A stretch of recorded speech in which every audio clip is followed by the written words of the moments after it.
Nu Chevra, what do you say? You guys ready for Daf Chaf Dal Masechta Ayruvin? Of course you are. Of course you're ready. So, if you're ready, I'm ready.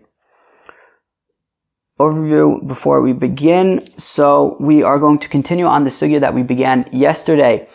A residential area larger than 2 sa'ah that is planted for seed, that you plant seeds in it. Okay, so we're gonna understand that. Rafuna Breda of Yeshua over there. Okay. Then we talk about a residential area larger than 2 sa'ah that you planted trees in there, right? We talked about seeds being problematic, but trees being okay. Okay. Seeds like Zra'im, like vegetables and things like that. Then we talk a bit about, like, let's say you have a residential area, well, a karpaf, so a non-residential area that was non-residential, then you want to make it residential. What do you guys think? A mavui and a path that open into a back lot. That's an interesting one. We're gonna have to bring out the diagrams for that one. Yeah, we got some diagrams for you there at the end. And then just like a continuation of that, like carrying between a mavui and a back lot.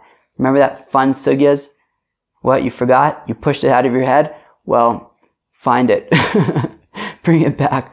The amazing sugya of nifritza bimlo l'makom ha'aser. Yes, it's back. A shtickle.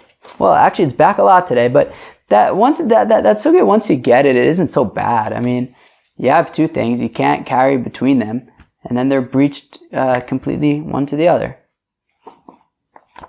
Chevra, let's get started. So I think probably the best way to get started is with a refresh of what we're talking about.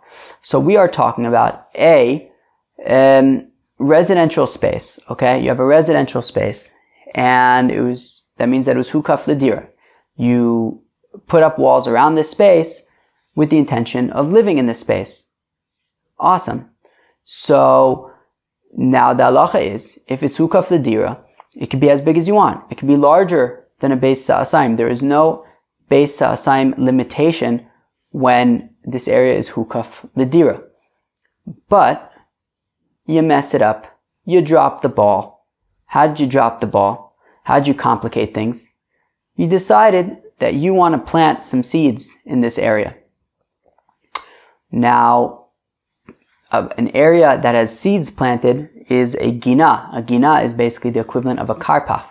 And that would be governed by the halachas of karpaf, which is that there is a maximum of a beit sa'asayim in order to be able to carry in a karpaf. You can only carry in a karpaf, a non-residential space, as long as it is smaller than a beit sa'asayim. So now, here we have this area. It was hukaf l'dira, so it's residential. It could be however large you want it. It's no problem. It's not limited by a beit sa'asayim. However, you then begin converting it into a gina. Now, so we say that as long as the majority of this space remains chatzeri, it remains like open area for you to use, well, then the minority of the seeds are going to be batel, and you'll still be able to carry in this space. If the majority of this area is now seeds, so then the area that is not full of seeds, the open area, becomes batel to the rov, which is seeds, and then you have this space which is larger than a beit sa'asayim, which is entirely, which we treat as though it's entirely a gina / karpaf, and we say that you cannot carry there anymore. Okay. Then we had the opinion of Rafuna Breda of Yeshua, who said, well, actually, even if the majority of this area is seeds, it would only be a problem if the seeds are more than a beit sa'asayim.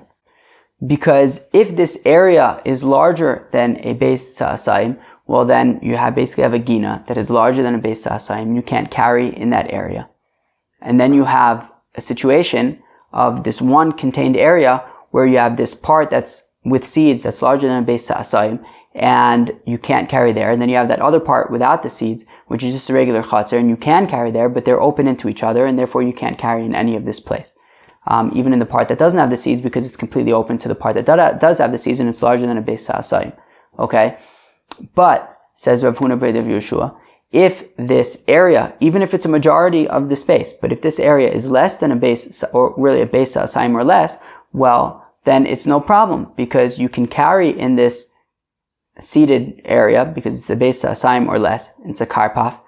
You can also carry in the chutzner, right?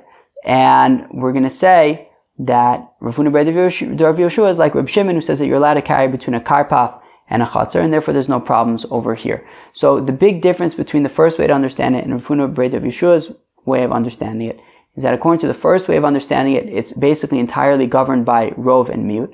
If the majority of this open area is the seated area, well, then you will be unable to carry in any of it, because the open area is batal to the seated area, and you have an area larger of a beit sa'asayim, because this enclosed area is larger than a beit sa'asayim, and it's all entirely considered seated, and you can't carry in this place. Whereas Rav Huna Beit Rav Yehoshua says, wait a minute, let's view these things not by rov and mute, but based on what they are. Let's view the seated area as a seated area, and the chutzner area as a chutzner area. And as long as the seated area is less than a beit sa'asayim or less, well, you can carry there, and you can also carry in the open area, and you can, it's like Reb Shimon who says that you can carry between a karpaf and a chutzner, and it's no problem. Now, moving on to today's Gemara.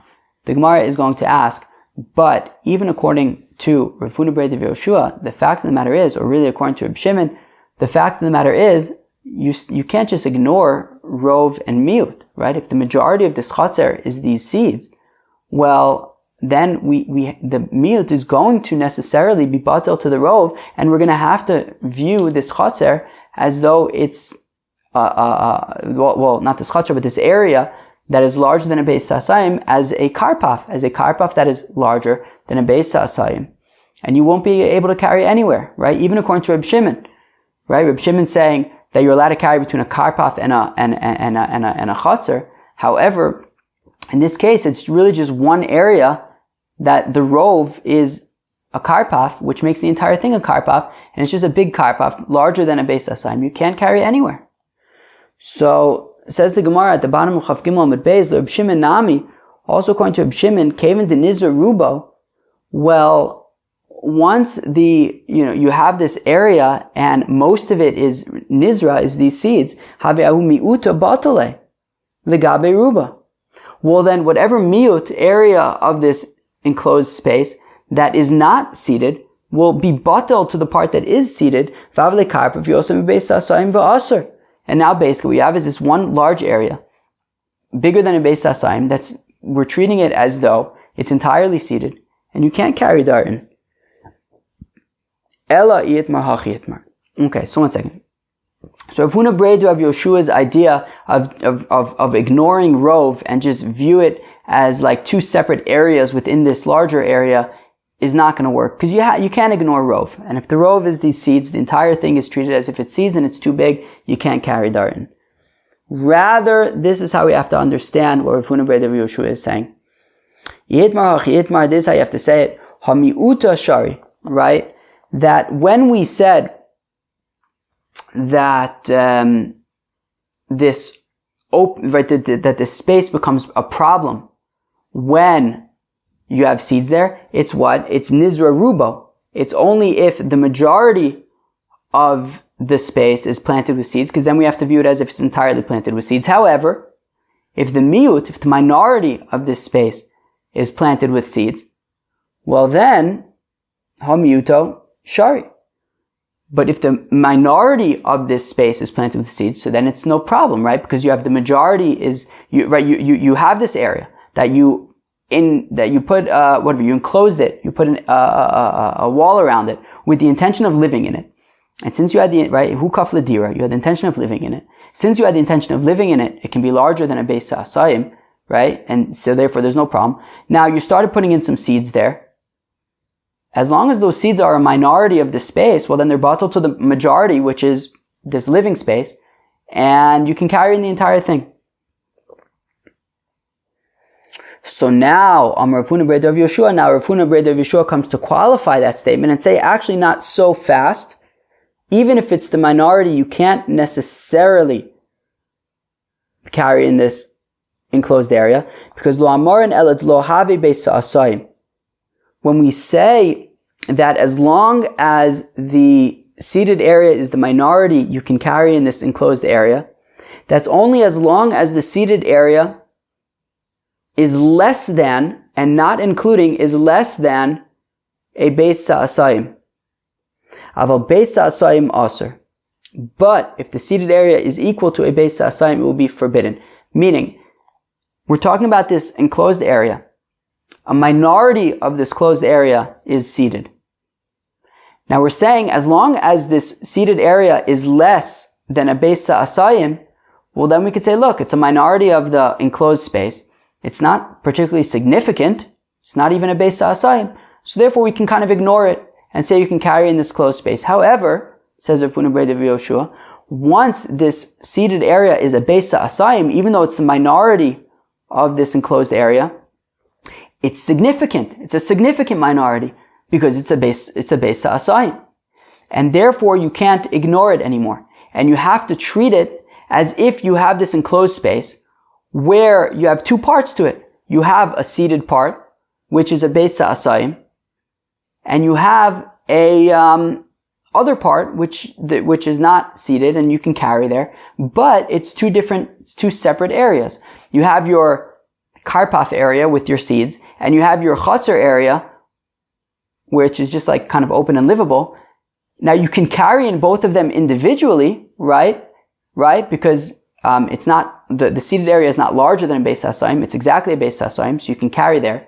You can also carry in the chotzer because there's no problem in carrying that chotzer. However, they're completely open to one another, and you cannot carry between them.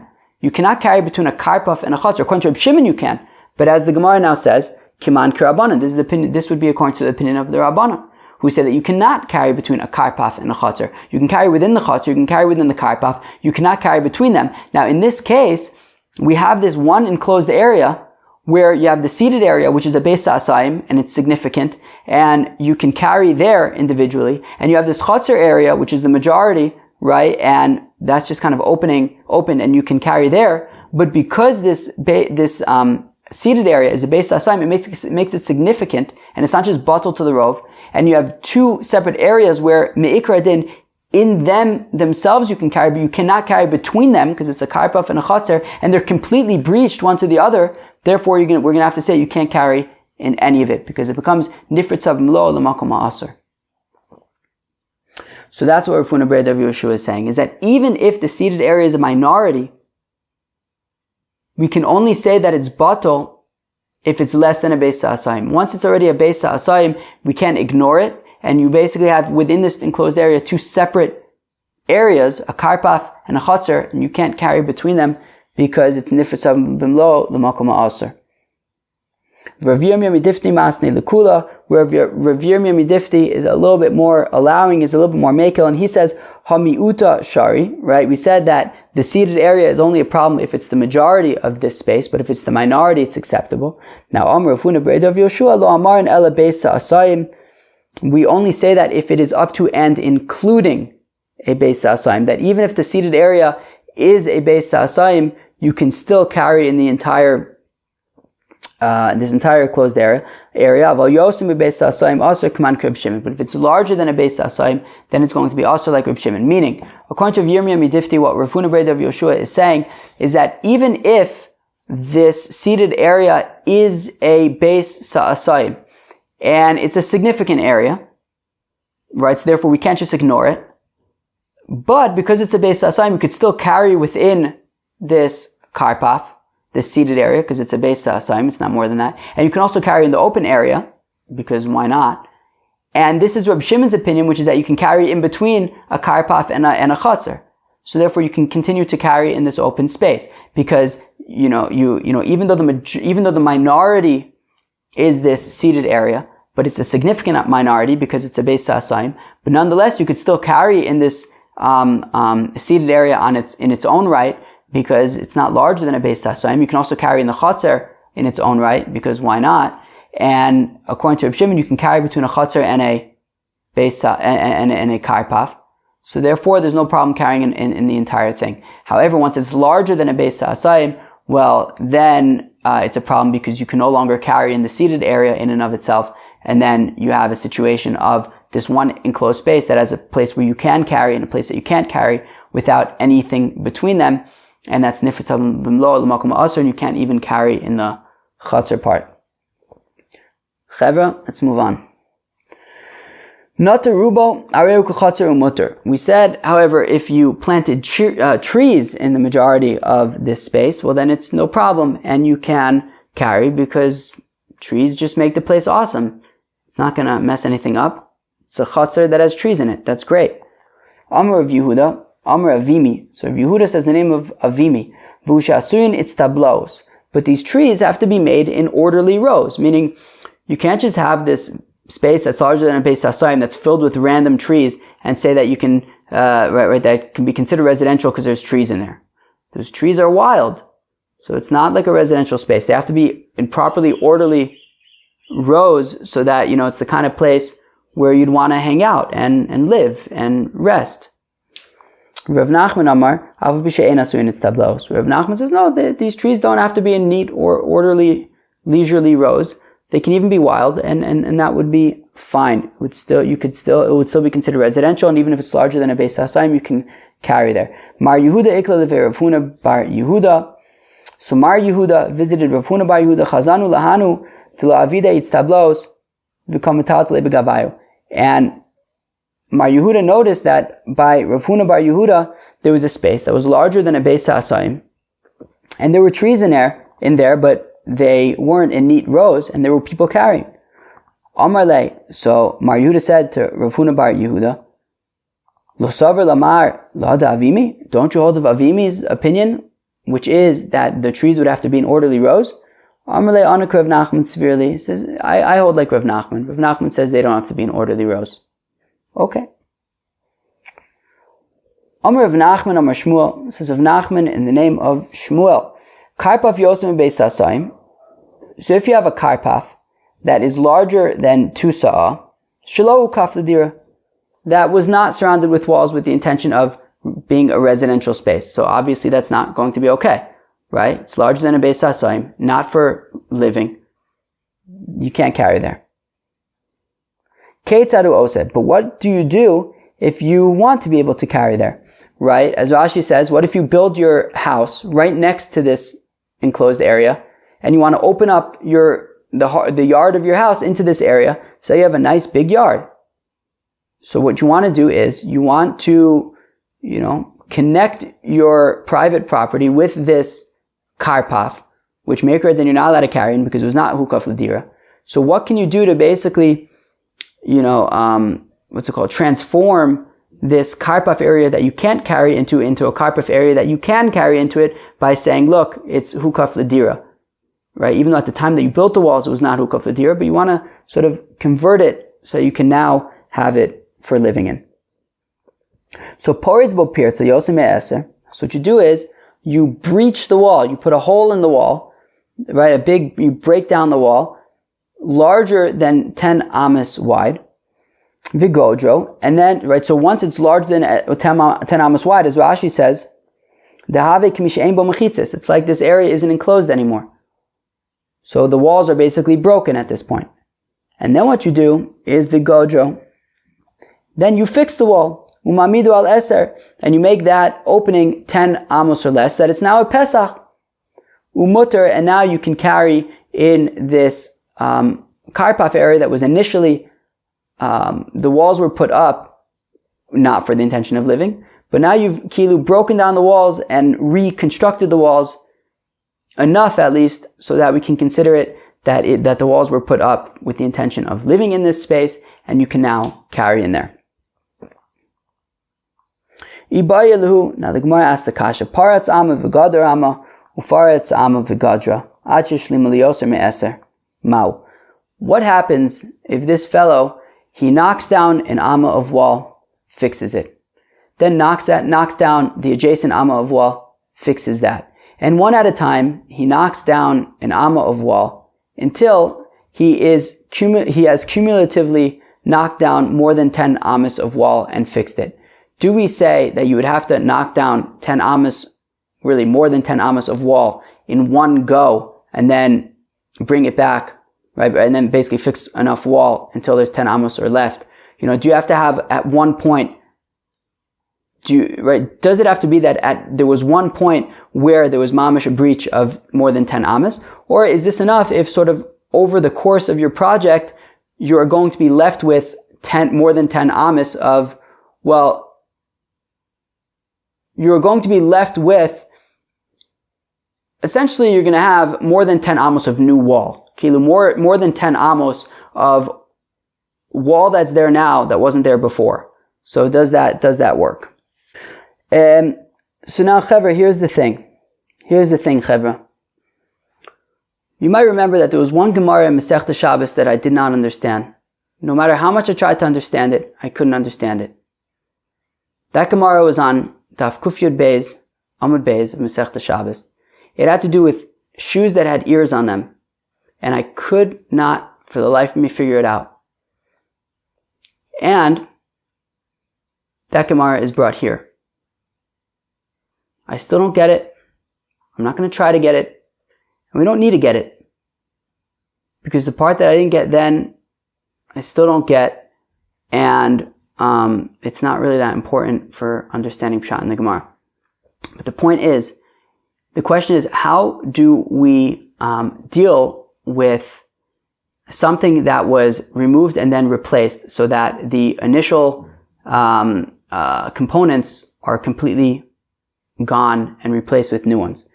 So, Lav Hanu Ditnan, so you can skip the words Amalei. So, Lav Hanu Ditnan, so the Gemara says, well, is this not that which we learn in the Mishnah in Kalim? I think it's in Kalim.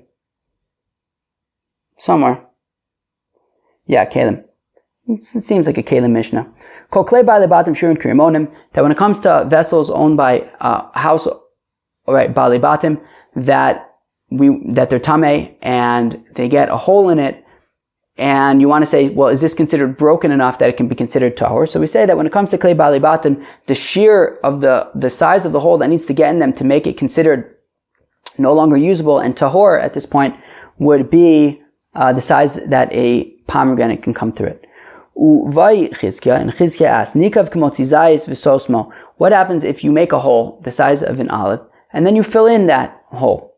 V'chazav nikav k'motzizayis v'sosmo, and then you go to the area adjacent to that olive-sized hole, and you create another olive-sized hole. And you keep on doing this exercise until, even though you keep on filling in the holes, so there was never any time when there was a hole the size of a pomegranate, but cumulatively all the area that was removed and replaced added up to the size of a pomegranate. So you basically have in this kli a pomegranate's worth amount that was not there originally, right? So you've cumulatively removed a pomegranate size from this kli, but there was never any one point where there was a hole the size of a pomegranate. So they want to know, what's the halacha?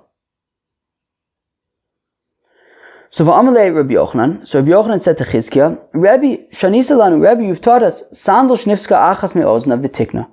If you have a sandal, and you removed one of its ears, and then you replaced the ear,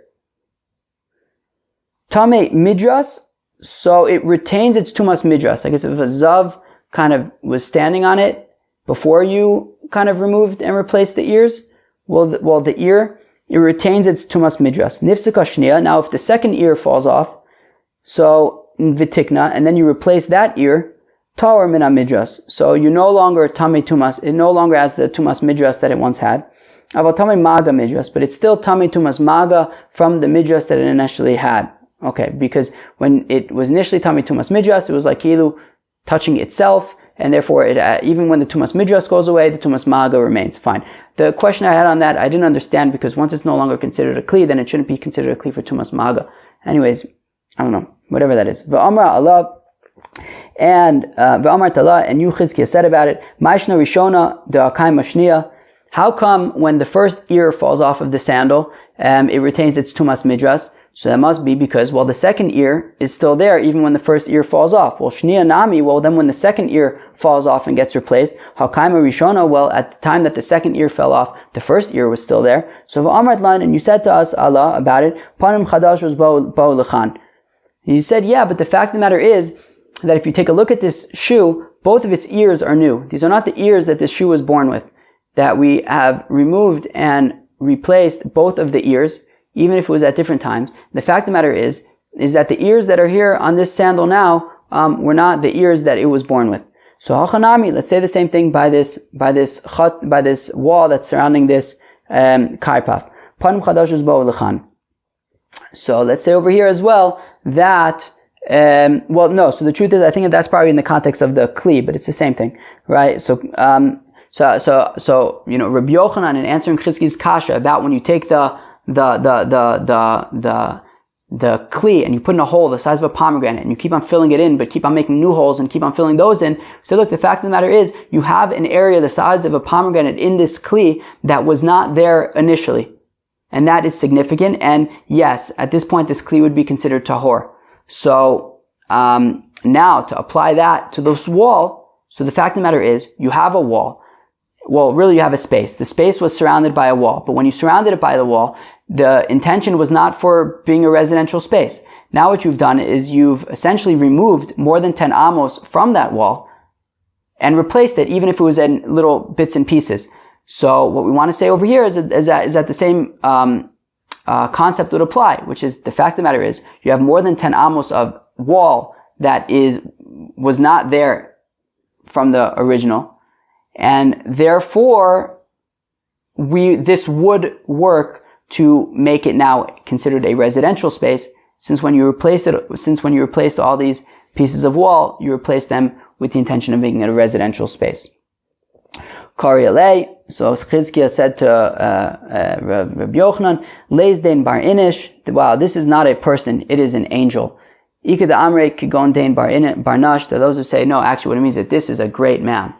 Okay, awesome. Let's move on. Amar of Kahana, Siddur of Kahana, Ruchava Shachor Abatim. So if you have this yard that's behind a house, now there are two interesting things about this yard. Maybe three. No, probably two, I guess.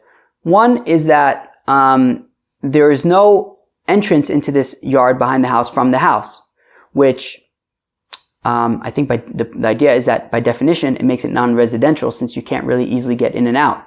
You probably have to scale the wall somehow. And the second interesting thing is that it is larger than a beit sa'asayim. So essentially you have a non-residential space that's larger than a beit sa'asayim. So of course you are unable to carry there. So ein metaltalin bo'el b'dalet amos. So you can only carry 4 amos, i.e. you're not allowed to carry. In any place where you're not allowed to carry, you're allowed to carry up to 4 amos. So V'amar Rav Nachman said, in Pasach lo Pesach mutar l'taltal b'chulo. Pesach matiro. However, if you open up a door into this back space, well then you're allowed to carry in there because now it's residential space. Now, but that would only work if you first opened the door and then put up the walls. Meaning, obviously in the way I was presenting it, as you had this space already with the walls, so then this wouldn't work anymore. Meaning, the point is that when you have a space behind the house, in order to carry in, you would first have to open the wall and then put up the walls. Aval hukaf l'v'sof pasach lo. Right? But just kind of opening up a door into this area that already had walls around it and it was non-residential, that would not be enough to now just make it residential. So pasach l'v'sof hukaf pshita. So if you open the door and then put up the walls, obviously that would be usable because you're clearly putting up the walls l'shem dira. So lo tzricha de'izbe dare ma'u detema adaita deve dare avde kamash malan. So the Gemara answers, yeah, but the ukimta here is that it's talking about where there was also some kind of a wheat mill that was close by, and therefore, a goren, a granary that was close by, and therefore maybe the Havmina was to say that you really open up the door to get to the granary, not in order to create this residential space. So Kamash Malan, that no, if you open up the door and then you build a wall around the space that you want to enclose around in your backyard, so then you would be able to carry there. So Chevra, the idea is that in order to be able to carry in this karpaf that's larger than a beis ha'asayim, you would need to put up the walls l'shem dira. Now, if you put up the walls not l'shem dira, you would have to really, break it and fix it essentially in order to enable you to carry in that area, right? To reestablish it, this time l'shem dira. Karpav yosem beis ha'asayim. Again, if you have a karpav that is larger than a beis ha'asayim, shehukaf l'dira. But this time it was surrounded for residential space, so then you can carry in there. But what happened? V'nismali mayim, got filled up with water. Okay. So Rabbanan lemeimar kizroim damu. So the rabbis thought to say that it's like seeds, which of course we know that if you have this karpav that's larger than a beis ha'asayim and it's seeds, well then you can't carry over there. V'asir. Amar lehu Rav Abba Avua Rav Braid Rav Misharsha Ache Amar Amrina Mishmei Rava Maim Kinetayim Damu Vishari. So they said the name of Rava that actually this water will be treated like trees, and it's fine, it's no problem. Trees are okay, we said, to have in a chutzner. Amar Meimar, well, into this karpav that's larger than this beis ha'asayim. But if it's ladira, then it's fine, because if it's trees, we treat it as trees, it's fine. Amar Meimar. Says a Maimar, but this water would have to be drinkable. If it's not drinkable water, so then we can't, then you would be unable to carry in this karpaf anymore. Well, this area it's funny, karpaf I think implies like non-residential, but over here it was surrounded with walls for the intention of being residential, but then it got flooded. So we're saying, look, Rava says you could treat it as trees, which is okay, but a Maimar qualifies that this water would at least have to be drinkable. Amar Rav Ashi, says Rav Ashi, the Chazan Tashmishta, and says Rav Ashi, even if this water is drinkable, Nami lo Amaran, El Shem Ba'omko Yosem Beis Ha'asayim. Aval Yesh Ba'omko Yosem Beis Ha'asayim Aser. Now says Rav Ashi, that even if the water is drinkable, still, you would have to make sure that there isn't a space of larger than 2 sa'ah, that the water goes 10 tefachim deep into the ground. But if you have an area in this enclosed area with all this water that is larger than 2 beis sa'ah, and it goes deep into the ground, it seeps into the ground 10 tefachim, well then you won't be able to carry in there. The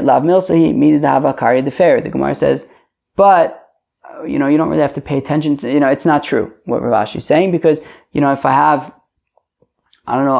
this like enclosed area and I fill it up with fruits, I could still carry in there. So here also, fill up with water, I can carry in there also. It's not a big deal. Alright, fine. Now we get on back to like a whole interesting Mavui situation. We're going to have to look at some diagrams, Chevra. We're going to have to look at some diagrams, Lemaise. So I'm getting out my diagrams. Alright, great. Diagram is here. This diagram is going to be on 24b1. Alright, friends? 24b1.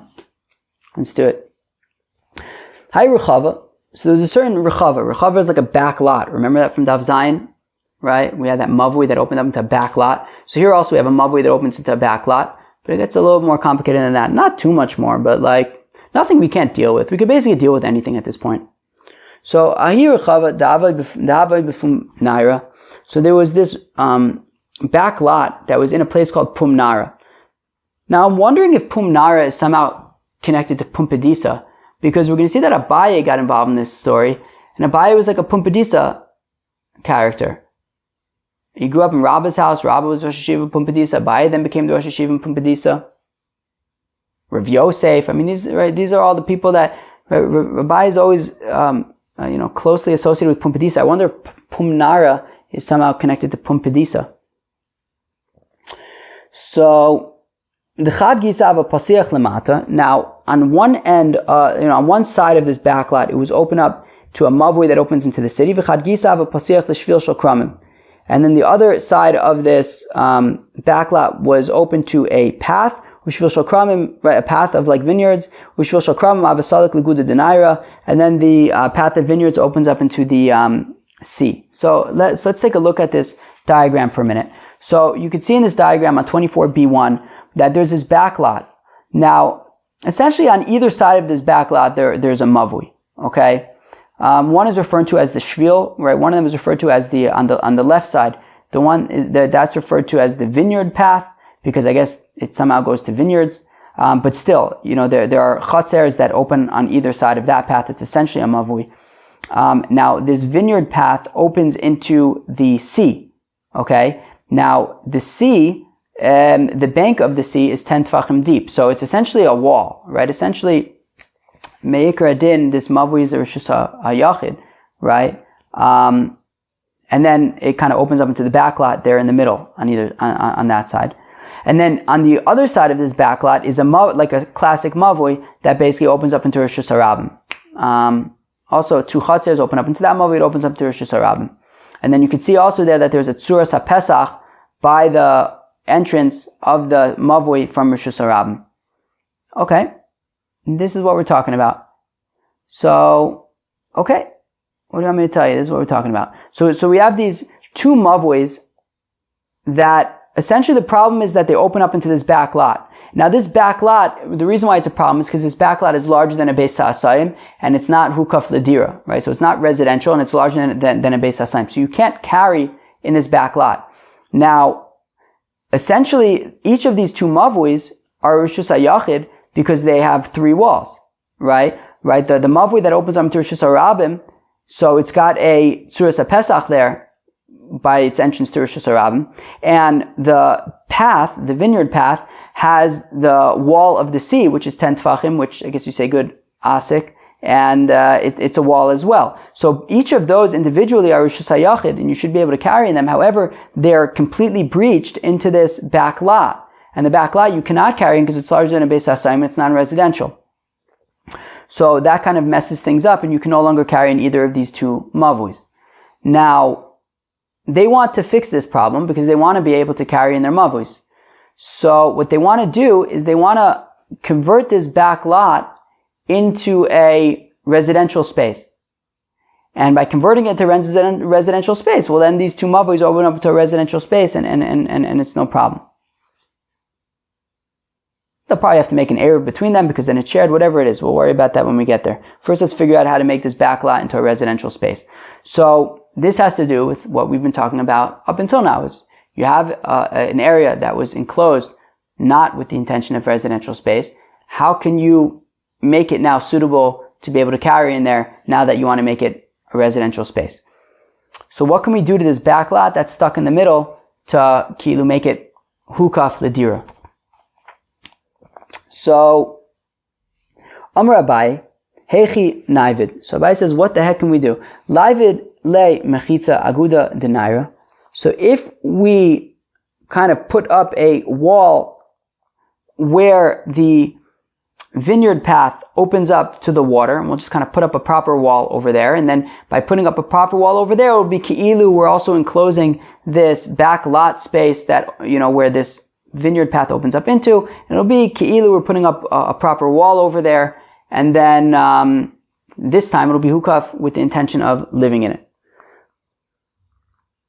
Ein osen mechitza agabe mechitza. The problem is that this there's already a wall there, right? This river is 10 tfachim deep, and therefore it serves as a wall.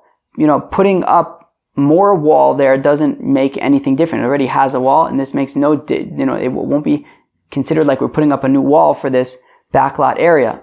All we're doing is just making an existing wall higher, and that makes no difference. This backlot area, I don't know if I said back wall, but I meant backlot. We're trying to fix this backlot area. Fine. So then Abai was thinking, okay, now how about this? Well, make a tzuras haPesach where the vineyard path and the backlot meet.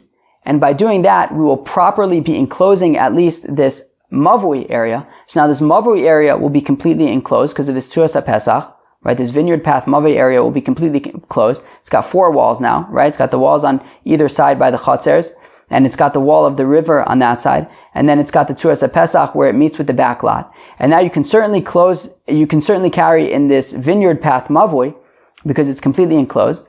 And then what we'll say is that since this tzuras haPesach works as a wall for this Mavui, let's also say that it's going to work to serve as a wall for this backlot. And it's ki'ilu, now we put up this wall with the intention of living in it.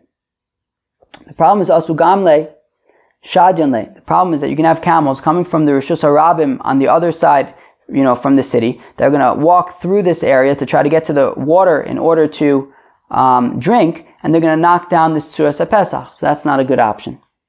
So Ela Amar Abai, so Abai suggests, Lavid Lechi Apischa Tishvil Shal Kramim, Tibigod Mahani Tishvil Shal Kramim, Maninam L'Rechava. So Abai's suggestion is, what you should do is make a Lechi. Now a Lechi, as we know, doesn't have to have any, right, it has to be 10 Tvachim tall, but that's it. It could be any size other than that.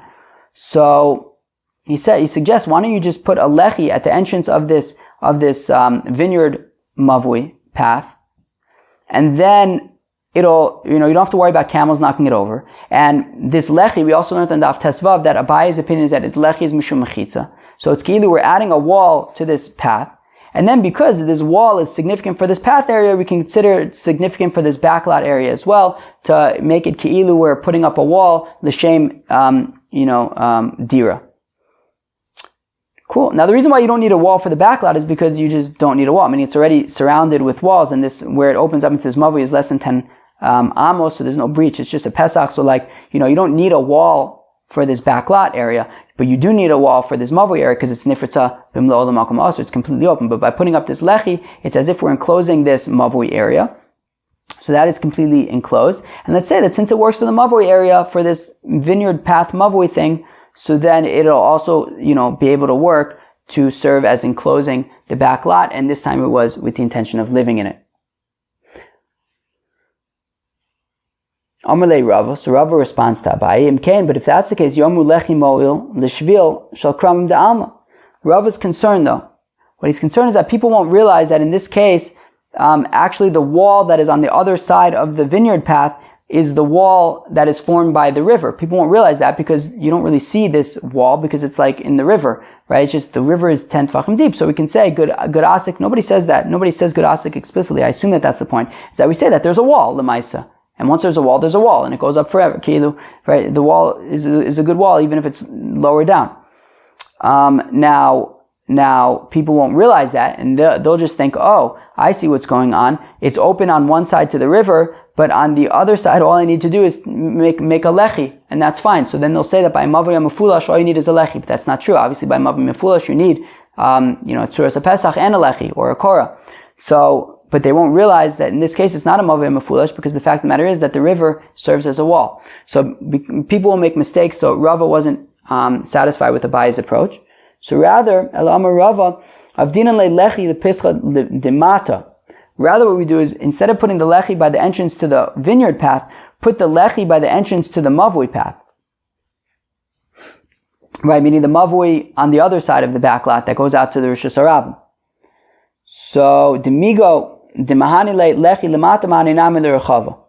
And then, what you'll do is, you'll have this lechi for that Mavui. And now that Mavui essentially is a Mavui that on one side is open to Rishus HaRabim, on the other side is open to this back lot. So you can't carry in this Mavui, but on one side you put up the Tzuras HaPesach where it connects to the Rishus HaRabim. So now you have it, and then you'll put up a lechi now by where it connects to the back lot. So you'll have a Mavui that is open on two sides to parts that are not allowed, but you have a Tzuras HaPesach on one side and a lechi on the other side. That's exactly what you have to do with a Mavui Mefulash. And now you can carry in the Mavui. And we'll say that since this lechi works as a wall for this Mavui, so then it will also work as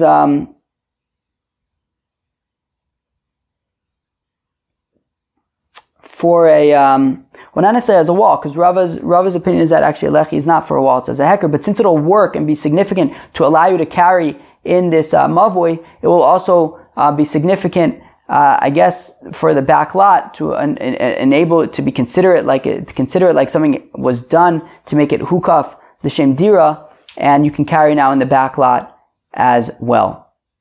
That's Rava's suggestion. Interesting that Rava, because Abaye is about like making a wall. So like this lechi would actually serve as like a proper wall, and since it serves as a wall for the Mavui, it also serves as a wall for the back lot. According to Rava, though, he says that lechi is mishum ekera, right? He says it's about a heker, in which case it's not really serving the purpose of a wall. It's more serving the purpose of like changing the status to enable you to carry. So since it enables you to carry in the Mavui, so I guess it enables you to carry in the back lot as well. Okay, fine. Now the Gemara says, Hilkach tatuli b'mata gufa shari, tatuli b'rechava gufa shari. So now, okay, great, mazel tov. So you can carry in this Mavui that goes from Rosh Rabim to the back lot, because it has a tzuras of Pesach and has a lechi. And you can carry also in the back lot, because now it's hukaf l'shem dira. So you can carry in each one individually, but there's still two separate Rosh Hayachids. Right? There's still two separate Rosh Hayachids. How can we carry between them? Right? Or the question is, can we carry between them? So mimata l'rechav m'rechav l'mata. What about carrying between this Mavui and the back lot, or between the back lot and the Mavui? So pligi ba Ravacha v'Ravina. So it's machlokes between Ravacha and Ravina, chad aser v'chad shari. One of them says aser, one of them says it's mutter. Remember, I'm going to repeat that just because I think I wasn't super clear. Right? You have this Mavui. You could certainly carry in the Mavui, right? There's no question about that. Right? And the back lot, right? Because the Mavui has a tzuras of Pesach and a lechi. Now you can also carry in the back lot because it was hukaf the shem dira. The question is, can you carry one from the other? Now the only reason why you wouldn't be allowed to carry from one to the other is if we treat it as if it's a space that's owned by two different people, right? So now here's the thing. So mandashari deha leka diurin. So the Mandamu says that you're allowed to carry between one and the other, between the back lot and the Mavui. Well, it's no problem because nobody actually lives in that backlot area. So it's not like you're carrying from the Mavui, which is owned by one group of people, to this backlot, which is owned by another group of people. It's not actually owned by anybody in particular. So therefore you can carry there. The Mandamu says that you can't carry between them. He says, look, sometimes there might actually be people living there, and then you won't be able to carry between the two of them, but you'll be so used to carry from one to the other that you'll end up carrying between them, and that will be a problem. So therefore don't do it, even when there are no diurin. Okay. Whatever. That is Daf Chaf Daled. I guess it was kind of technical. I didn't think it was going to end up being that technical, but I guess it is. Alright. Chava, let's review some stuff. So we started talking about a residential area that is larger than 2 sa'ah that you kind of planted seeds in it. So let's break it down and figure out what's what at the end of the day. So we said, look, if the seeded area is a majority, forget about it. You have this space that its majority is basically a karpaf that you can't carry in. So you can't carry in the whole space. Now, what if the seeded area is a minority of it? So if the seeded area is less than 2 sa'ah, then it's fine because it's not significant and it's a minority, and you go by the majority, which is the chatzar, and it's fine. But if this area is 2 sa'ah, if the seeded area is 2 sa'ah, so now there's a machlokas. The first way to understand it is basically the machlokas about what does Rav Huna Breder of Yeshua say, which is, so the first way to understand it is that you are unable to carry in this enclosed area anymore, because since this area that's a beit sa'ah is significant, right, and therefore that makes it essentially like a karpaf, and then you have the chatzar area, you can't carry between the karpaf and the chatzar like the chachamim. The other way to understand is like Rabbi Yirmiyah Midifti, who's a little bit more makeless, says, look, if it's 2 beit sa'ah, as long as it's not more than 2 beit sa'ah, but if it's 2 beit sa'ah, so then it'll be fine, because basically you have a karpaf and you have a chatzar in the same space. You can carry between the karpaf and the chatzar. It's no problem. That would be like Reb Shimon. Fine. If it's large, if the seeded area is larger than beis sa'asayim, then you can't carry in the chatzar anymore because because in this a surrounded area, because included there is this area larger than a beis sa'ah, and you basically the chatzar area is nifritz of mlo to the beis sa'ah, the larger than beis sa'ah area. Fine. We get to a residential area that's larger than 2 sa'ah that you planted trees there. So we said trees are fine, right? So Rav Yehuda says, however, that the trees must be in a row. Rav Nachman says the trees don't need to be in a row. Fine. Then we add a few other things, right? We said that if you have an area that was enclosed, not the diur, but then you want to make it the diur, so you kind of have to break the wall and fix the wall. Okay? Then we said that if you have a mavui and a path that open into a back lot. So Bai says, look, if you want to be able to and now this back lot, it's larger than 2 beit sa'ah, and it's not l'shem diurin. So if you want to be able to make this back lot l'shem diurin, so you can do is you can put up a lechi at the entrance to that vineyard path thing, and then since it's a significant lechi for the vineyard path, it's also a significant lechi to make this back lot for residents. for residential purposes. Rava says that if you do that, people might not realize that there's actually a wall behind it which is formed by the river, and they might think that by Mavui, I'm a foolish, all you need is a lechi. So therefore what he says is rather put it on the other Mavui, which already has a tzuras pesach on one end, and then since the lechi is significant for that Mavui, it's also significant for the back lot. The question is then, can you carry between this Mavui and the back lot? They're both Rishus HaYachids in their own right, but can you carry between those two Rishus HaYachids? So one Mandamer says it's mutter because nobody actually lives in that back lot, so it's not like it's owned by two different parties. Whereas the Mandamer says, Zatzer says, look, sometimes people can live there, and therefore we have to be concerned about those times. Chevra, have a great day, peace.